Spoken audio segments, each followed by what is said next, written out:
Чувашская республика является одной из первых в стране в плане организации исправительных центров. Об этом глава региона заявил на встрече с председателем Комитета Совета Федерации по конституционному законодательству и государственному строительству Андреем Клишесом. Всего в Чувашии создано 8 исправительных центров. Чтобы перенять опыт их работы, в республику приезжают представители из других регионов. Для того, чтобы способствовать ресоциализации заключенных, в Чувашии создали более 500 рабочих мест. Как отметил Олег Николаев, на днях их станет 511, при норме 420. Подавляющая часть отбывающих наказания по новой форме – жители других субъектов.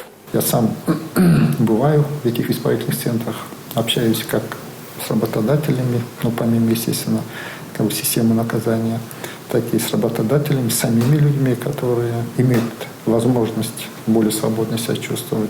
Мне кажется, очень хорошая практика, и она имеет великолепную перспективу. Для нас очень важно, конечно, провести комитет здесь, в республике.